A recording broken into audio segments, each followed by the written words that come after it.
So Walmart must have finally caught on to the whole PUBG, Fortnite, and esports phenomenon and looked at the whole landscape of gaming and said, we can make a boatload of money if we just sell some gaming PCs. And that's exactly what they've done. They recently announced a new line of gaming laptops and desktops called Overpowered, or OP, that they've done in collaboration with the Esports Arena company. And so far, a lot of tech news outlets are giving this line high praise, saying the core specs are pretty decent and the pricing's relatively fair for what you're getting. But what are you getting, really? The Enermax Lick Fusion 240mm all-in-one liquid cooler features a one-of-a-kind RGB sync water block with built-in flow indicator, static pressure optimized RGB fans, and a high-efficiency ceramic bearing pump for exceptional durability and noiseless operation. Click on the link below to learn more.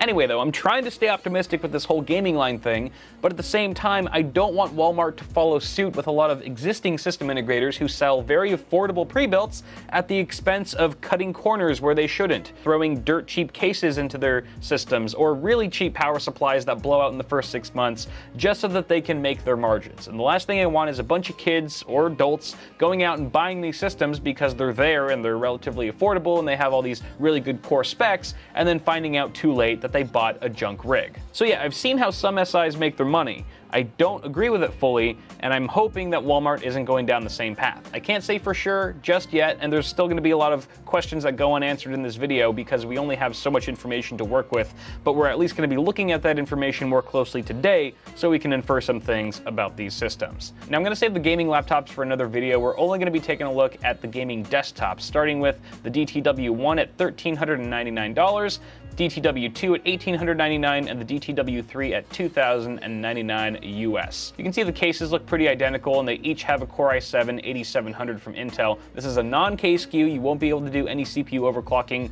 on any of these systems. As you might expect, we've got different graphics cards for each of these systems, starting with a GTX 1070, moving up to a GTX 1080, and then finally a GTX 1080 Ti. We're also upgrading the memory slightly, going from 16 gigs to 32 gigs, and again 32 gigs. Storage is the only other major change between these systems as far as I could tell, with a 256 gig SSD on the DTW1, and then the other two have a 512 gig SSD. I believe all of them, however, do have a mechanical hard drive, probably of 2 terabytes. Let me double check. Yeah, they all feature a 2 terabyte 7200 RPM mechanical drive. Now we're only going to be taking a closer look at the DTW1 for today because we can assume that the other systems are put together in a very similar fashion with the same quality and so forth. So again, this is the one featuring the GTX 1070. First, let's take a look at the core specs here. The list is fairly vague. Again, we have that Intel Core i7-8700 with a GeForce GTX 1070 with 8 gigs of VRAM. Now there's no manufacturer or add-in board partner listed here. We'll take a closer look at that in the pictures in just a moment. For memory, we have 16 gigs of RAM at 2440 megahertz. First of all, it's funny that they don't list DDR4, even though that's relatively implied. And this is a very peculiar RAM speed, indicating that, you know, this is probably just sort of an OEM kit that's being sold exclusively to system integrators that you can't find on the market, because I have never seen a kit of DDR4 at this rated speed. You guys let me know if you've seen otherwise. Storage is 2 terabyte hard drive, 256 gig SSD, also no manufacturer, Windows 10, VR ready, and a bunch of other basic specs. So assessing this at face value, right off the bat, it looks and sounds like a pretty powerful system. I mean, you've got a Core i7-8700, a GTX 1070, your ears kind of perk up when you hear those specs and you go, hey, that's a pretty fast rig. And I'm sure it probably is. But let's take a look at some of the finer print and details here. Starting with the case, let's take a look at some photos, shall we? Now from the outside, it looks like a pretty proper case. You got tempered glass on the front and side, if that's what you're into. You got RGB fans. I would imagine that this is RGB because why not? It's 2018, bitches. And it looks relatively clean and simple and straightforward. Now something else that's interesting about this photo is that if you look at the rear exhaust fan, you can see that it's kind of eclipsed by this rectangular shape right where the CPU cooler would be, meaning that this is probably an aftermarket heatsink tower design cooler, and we don't have to deal with an Intel stock cooler in one of these systems, if this picture is accurate, assuming.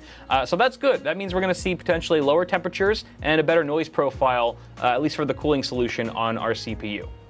If you look at the back of the case, there are a couple things that stand out to me. For starters, we've got this power supply cutout that looks a little on the cheap side. I mean, I'm not gonna judge a case by its PSU cutout, because that's a saying, but I don't know, it just doesn't look super high quality to me. It looks kind of thin and flimsy, because you can really see the cutout edges and sort of see that it wasn't painted on the inside there. And also the thumb screws on the left side panel, or I guess on the right side panel, are relatively cheap looking. Obviously the ones on the tempered glass look fine, but these ones look small and they look a little plasticky. If they're plastic, that's a sign right there. And also, I just noticed, I skimmed over this initially, but maybe you guys caught it. If you look at this, the front I/O, if you look at the actual case ports, we have 3 USB 2.0 ports. No mention of any USB 3.0 ports. It's 2018, people, and there are no USB 3 ports on this case. That is a red flag that this is no more than a $60 case, if I were to take my best guess. So, it looks really nice, but when you take a closer look, that's not entirely the case.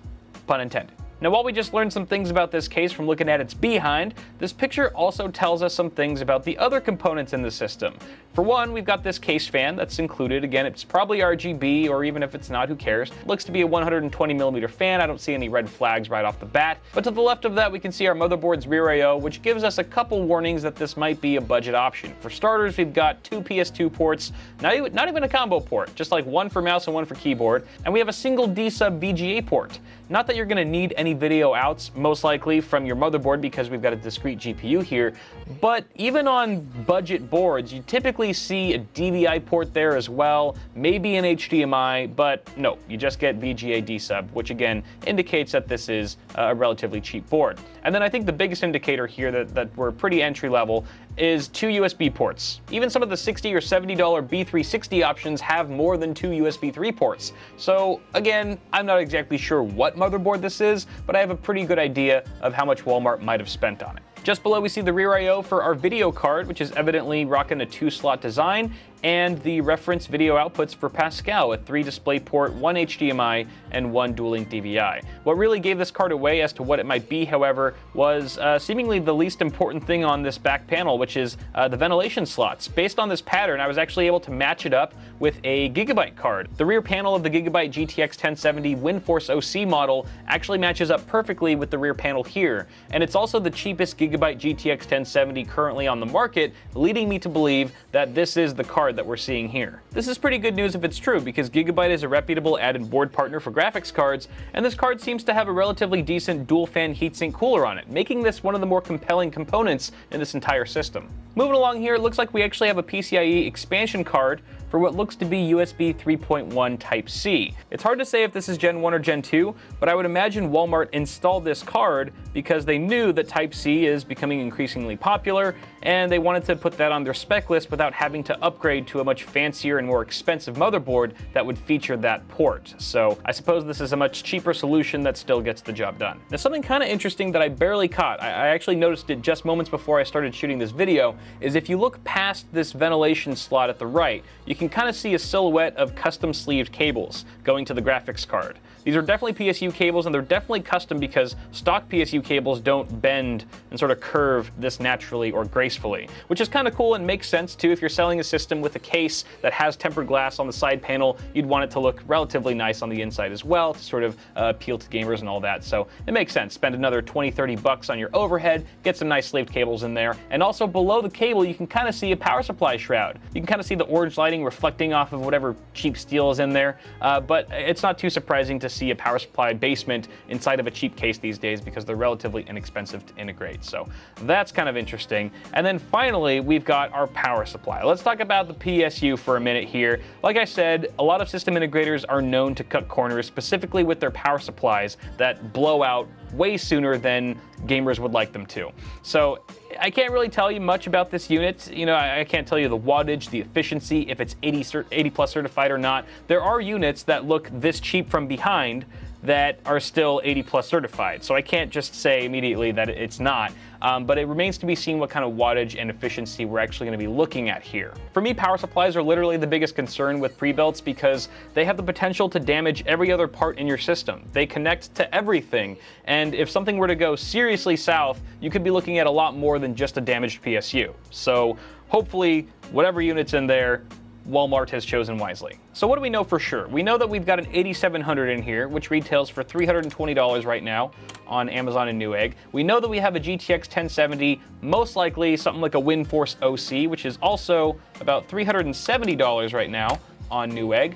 And the two parts that I am pretty certain as far as their value are the case, which I'm gonna guess is around $60, and the motherboard, which I'm also gonna guess goes for around $60. So if you add all that up, you get $3 million, no, that's wrong. You get $810. Subtract that from $1,400, you get $590. Yes, I had to use a calculator for that because I suck at math. That means Walmart potentially has $600 left over to split between memory, cooler, power supply, SSD, hard drive, and cables, which apart from memory, to be honest, is actually pretty doable. They can get away with some pretty decent hardware with that amount.